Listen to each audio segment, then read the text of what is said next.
بسم اللہ الرحمن الرحیم۔ بہت زیادہ بلڈ اپ کے بعد بالآخر ایران پر امریکہ کا حملہ ملتوی ہو گیا ہے، اور اس التوا کے پیچھے ایک کہانی چل رہی تھی کہ اس میں کچھ سعودی عرب کا کردار شامل ہے۔ پھر سعودی عرب نے باقاعدہ خود یہ اعلان کر دیا، AFP کو سعودی حکام نے بتایا کہ سعودی عرب، عمان اور قطر کی مشترکہ کوششیں رنگ لائی ہیں، اور ہم نے صدر ٹرمپ کو کنونس کر لیا ہے کہ وہ ایران پر حملہ نہ کرے۔ اس سے خطے میں عدم استحکام پیدا ہوگا، خطرناک نتائج نکلیں گے، اور حملے کے بجائے ایران کو ایک موقع اور دیا جائے، جس پر صدر ٹرمپ نے یہ حملہ ملتوی کرنے کا ہمیں یقین دلا دیا ہے۔ اور انہوں نے اس بیان میں، اس خبر میں یہ وضاحت نہیں ہے کہ ایک موقع اور دینے سے کیا مراد ہے، کیا کوئی مذاکراتی عمل شروع ہوگا یا کچھ اور یہاں یہ دلچسپی کی بات ہے کہ یہ وہی سعودی عرب ہے جس کو ختم کرنے کے لیے اور تباہ کرنے کے لیے ایران نے 40 سال تک یا 35 سال تک انہوں نے ایڈونچر کیا اور بے تحاشا اربوں کے حساب سے ڈالر خرچ کیے، اور جس سعودی عرب کو تباہ کرنے کے لیے انہوں نے کوئی دقیقہ اٹھا نہیں رکھا تھا، وہی سعودی عرب ایران کو بچانے کے لیے ایکٹیو ہوا ہے۔ اور آج عالمی سطح پر پوزیشن یہ ہے کہ ایران کمزور ترین سطح پر ہے اور عالمی تنہائی کا شکار ہے، جبکہ سعودی عرب دفاعی اور سفارتی لحاظ سے خطے کا قائد بن چکا ہے، اور اس کا استحکام اور اس کی دفاعی صلاحیت بظاہر بہت زیادہ مضبوط ہو چکی ہے پہلے کے مقابلے میں، اور اس کے اثر و رسوخ میں بھی کہیں زیادہ اضافہ ہو گیا ہے۔ تو خیر، اس حملے کی صورتحال یہ تھی کہ رائٹر نے ایک خبر جاری کی کہ امریکہ 24 گھنٹوں کے اندر ایران پر حملہ کر دے گا، اور 24 گھنٹے کے حوالے سے ایک اور امریکی افسر نے بتایا کہ یہ حملہ صبح، یعنی یہ جو رات گزری ہے 14 تاریخ کی اور 15 تاریخ کی صبح ہو جانی تھی، اس وقت کے حساب سے 4 بجے سے 5 بجے کے درمیان یہ حملہ ہو جائے گا، یعنی وقت بھی بتا دیا کہ اس وقت حملہ ہوگا۔ اور اس حملے کے بلڈ اپ کی کہانی تو بہت ہی لمبی ہے، آپ نے بھی ساری واز کی ہوگی۔ یہاں تک خبر دی گئی کہ امریکہ کا جو تجارہ بردار بحری بیڑا ہے فلیٹ روزویلٹ، وہ بہت بڑا جہاز ہے، یہ نہر سویس کو پار کر کے بحیرہ احمر میں داخل ہو گیا ہے، اور بلکہ باب المندب کے قریب پہنچ چکا ہے، جہاں سے وہ مزید ایک دن کے بعد ایران کے نزدیک ترین محفوظ مقام پر پہنچ جائے گا سمندر میں۔ یہ خبر بھی آئی، اور پھر یہ خبر بھی آئی کہ جنوبی چین میں جو امریکہ کا اس سے بھی بڑا خطرناک جو تجارہ بردار جہاز ہے، زیادہ طاقتور، زیادہ جہازوں والا، زیادہ میزائلوں والا، ابراہم لنکن، وہ جنوبی چین سے چل پڑا ہے اور آبنائے ملاقہ کے قریب اس کی منزل بتائی گئی، اور جسے عبور کر کے اس نے بحر ہند میں داخل ہونا تھا، اور وہاں سے پھر بحیرہ عرب میں آ کر کسی جگہ لنگر انداز ہونا تھا۔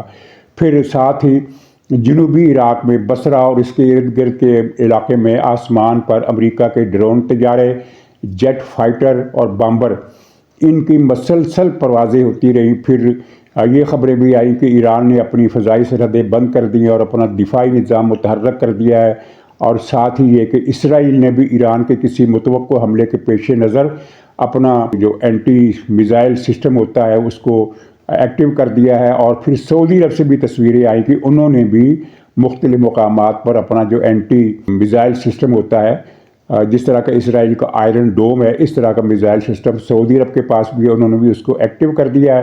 اور پھر اس کے بعد تمام پروازیں ایران سے گزرنا بند ہو گئیں، اور ایک کے بعد ایک کر کے بہت سارے ملکوں کی طرف سے اپنے شہریوں کو ہدایت کی گئی کہ وہ فوراً ایران چھوڑ دیں۔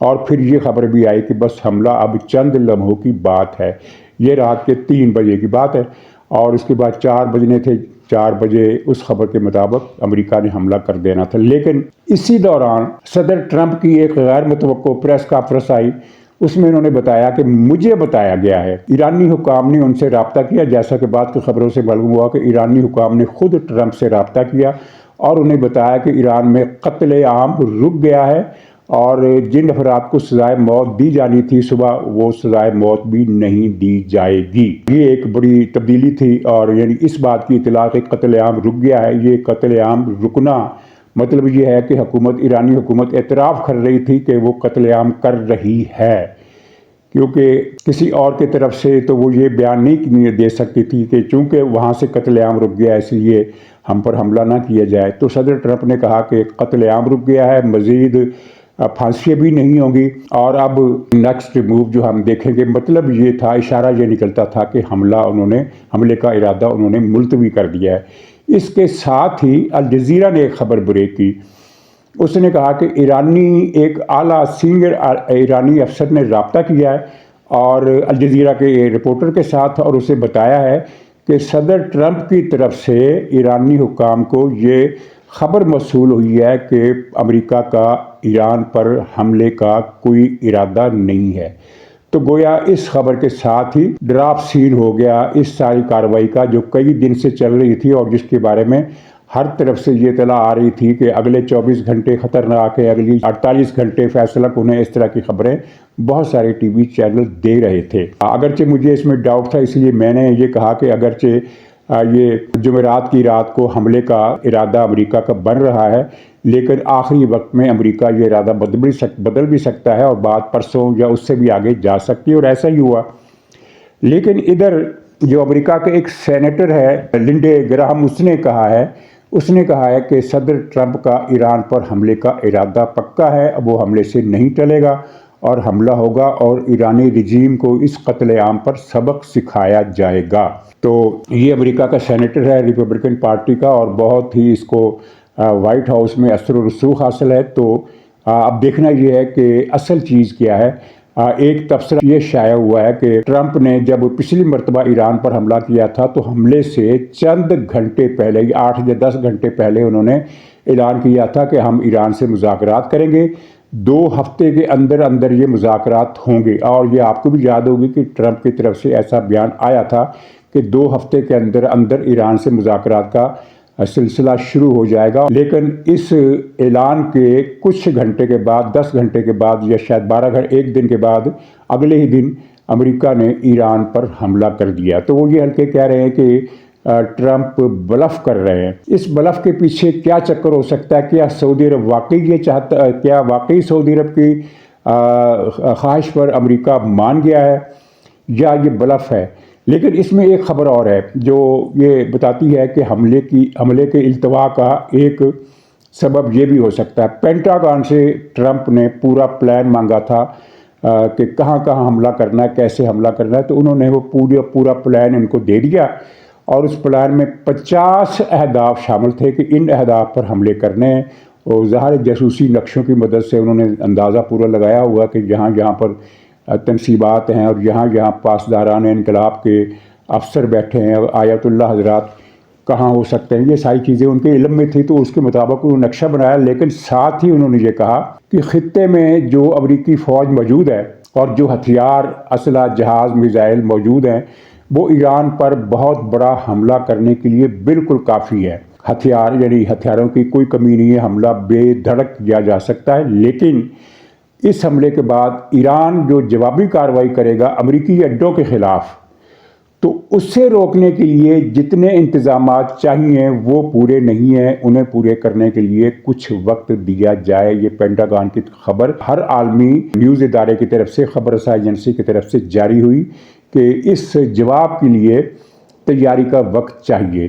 تو امریکہ کے دفاعی اڈے اس علاقے میں 16 دفاعی اڈے ہیں، 3 تو اس میں عراق ہی میں، پھر شام میں ہیں 3، اور سعودی عرب میں ہے، کویت میں ہے، قطر میں ہے، اور ایک اڈا تو مصر کے اندر، اردن میں 3 اڈے ہیں، اسی طرح ایک اڈا مصر کے اندر بھی ہے، قاہرہ کے مشرق میں۔ تو یہ 16 اڈے، ان میں بہت زیادہ امریکی فوجی بھی ہیں اور امریکی ہتھیار بھی ہیں، جہاز بھی ہیں۔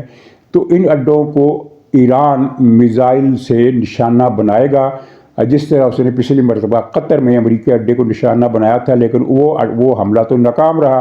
لیکن اگر اس نے 16 کے 16 اڈوں پر بیک وقت حملہ کر دیا تو انہیں روکنے کے لیے ہمیں جو کچھ چاہیے وہ ہمارے پاس مطلوبہ انتظام پوری شکل میں موجود نہیں ہے، اس لیے کچھ دن تیاری کے لیے دیے جائیں۔ یہ خبر مصدقہ ہے کہ پینٹاگون نے ایسی رپورٹ دی ہے۔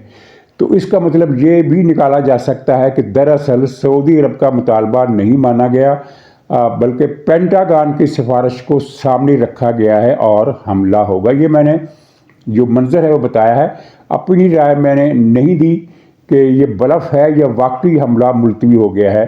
یہ میں رائے دے بھی نہیں سکتا کیونکہ میرے پاس اس حوالے سے جو بھی میں نے سرچ کی مجھے کسی طرح بھی اطمینان نہیں ہوا کہ یہ معاملہ ہے یا یہ معاملہ ہے.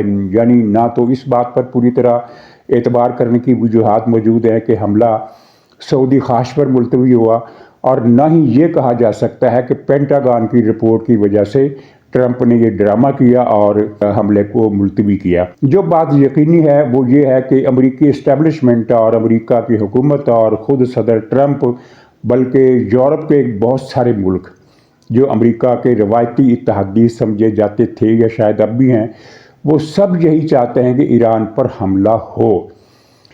چنانچہ حملہ ٹلنے والی چیز مجھے نہیں لگتا.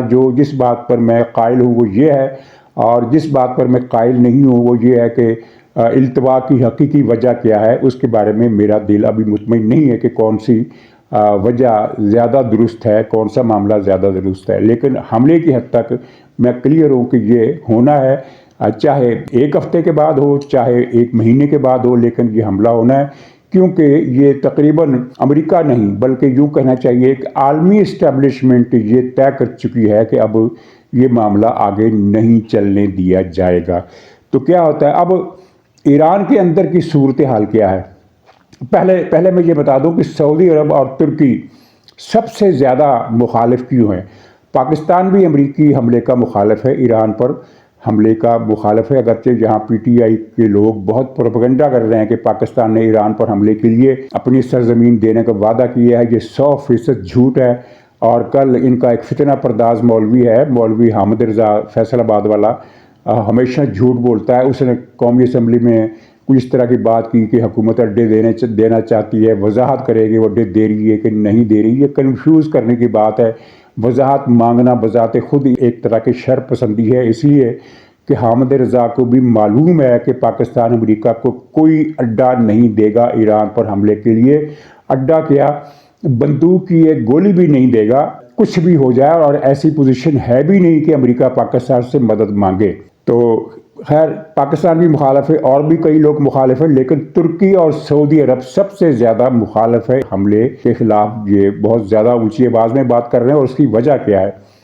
سعودی عرب کو یہ خطرہ ہے کہ موجودہ حکومت اگر ایران میں ختم ہوئی تو وہاں اسرائیل نواز حکومت قائم ہو جائے گی. اب ایران کی موجودہ حکومت سے سعودی عرب کی مصالحت ہو گئی ہے، تقریباً 5-6 مہینے پہلے یہ مصالحت ہوئی تھی، اور خود ایران کی درخواست پر یہ صلح ہوئی ہے اور سعودی عرب نے اسے ویلکم کیا، اور اس میں چین نے بھی کردار ادا کیا. یہ ساری کہانی الگ ہے.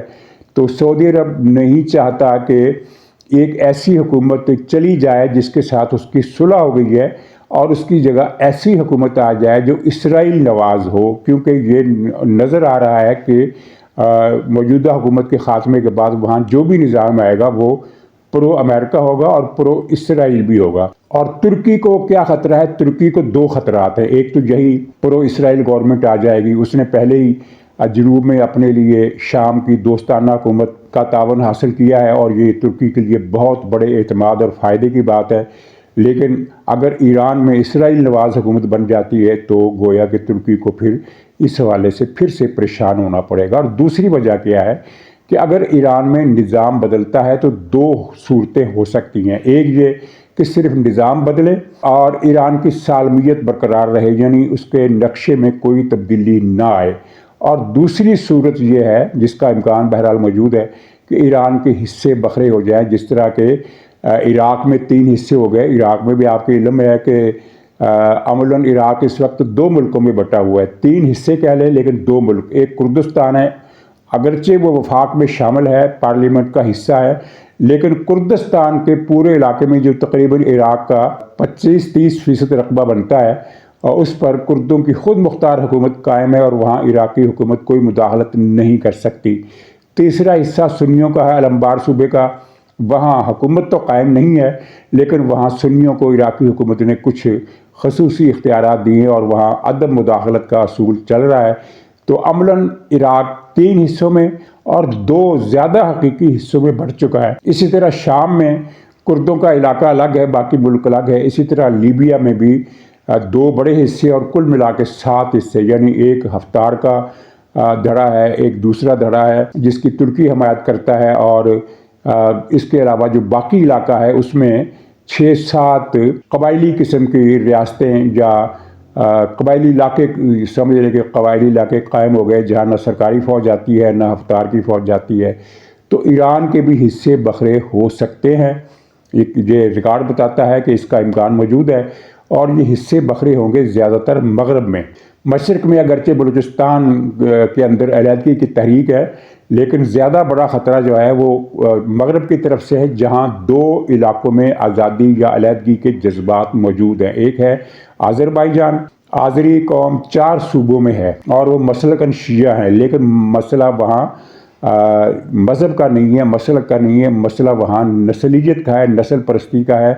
آذری خود کو ایرانیوں سے برتر قوم سمجھتے ہیں، وہ ترک نسل سے ہیں اور وہ چاہتے ہیں کہ ایران سے الگ ہو کر آذربائیجان کی جو جمہوریہ ہے جو ان کے بالکل بارڈر پر ہے اس کے ساتھ مل جائے۔ اسی طرح 2 صوبے کرد اکثریت کے ہیں، اور حالیہ شورش میں کردوں نے کئی علاقوں پر قبضہ بھی کیا اور سرکاری عمارتیں ڈھا دیں، اور اگر وہ کرد علیحدگی کی راہ پر چل پڑتے ہیں تو پھر آپ اندازہ کیجئے کہ جب شام میں کردوں کا الگ ملک بن گیا، سیمی کنٹری کہہ سکتے ہیں، بس کو حقیقی معنوں میں پورا ملک تو نہیں لیکن عملاً وہ ملک ہی ہے، اور اسی طرح عراق میں بھی ایک الگ خطہ بن گیا ان کا، اور پھر ایران میں بھی جب بن جائے گا تو پھر چوتھا خطہ ترکی کا ہے۔ ترکی میں کچھ 2-2.5 کروڑ کرد رہتے ہیں، اور ان کا جس علاقے میں وہ پھیلے ہوئے ہیں وہ ترکی کے رقبے کا کچھ 20% بنتا ہے۔ یہ چاروں علاقے مل کر ایک بڑی کرد امپائر بن سکتے ہیں۔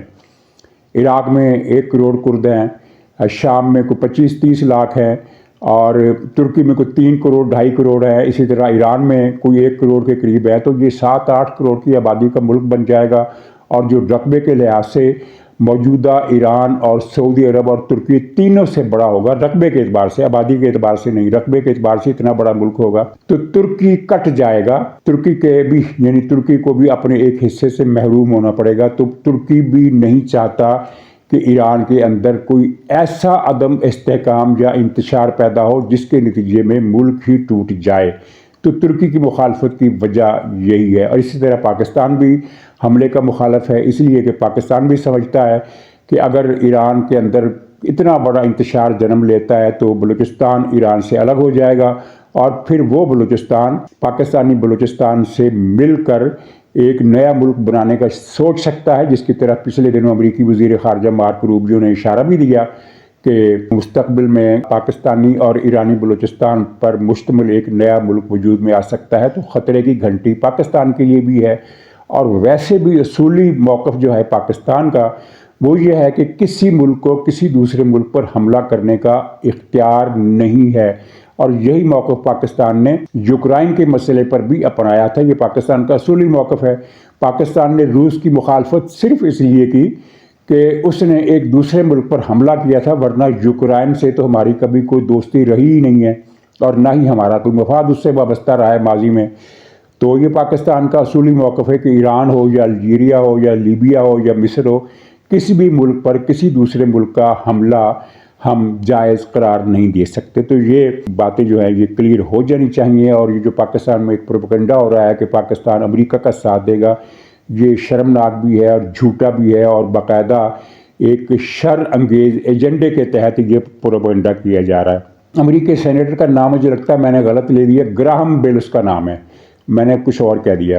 تو خیر، اچھا اب ایران سے 2-3 خبریں، زیادہ نہیں، 2-3 خبریں۔ ایک تو ایران کی جو نیشنل سپریم کونسل ہے اس کی طرف سے کل ایک اعلان جاری ہوا کہ پورے ملک کے جو مولوی حضرات ہیں وہ آج سے اپنا مذہبی لباس جبہ قبہ عبا شبا جو ہے وہ پہن کر باہر نہیں نکلیں گے، یعنی پابندی لگا دی ہے، کیونکہ ایسے واقعات رپورٹ ہو رہے تھے جہاں کسی مولوی کو لوگوں نے دیکھا اسے پتھر مار دیا، کسی نے لاٹھی مار دی، کسی نے تھپڑ مار دیا، کسی نے گالی دے دی۔ تو یہ پابندی لگا دی ہے کہ دوسرا لباس پہن کر آئیں، اور اپنا جو مذہبی لباس ہے یعنی جبہ قبہ امامہ شمامہ جو بھی ہے وہ مسجد مدرسے کے اندر رکھیں، اور گھر سے جب وہاں پہنچیں تو وہاں پہنچ کر وہ لباس پہن لیں، اور رستے میں بالکل یہ لباس مت پہنیں، اس سے بھی آپ کو حالات کا اندازہ ہو جائے گا کہ وہاں عوامی جذبات کس قدر شدید ہیں۔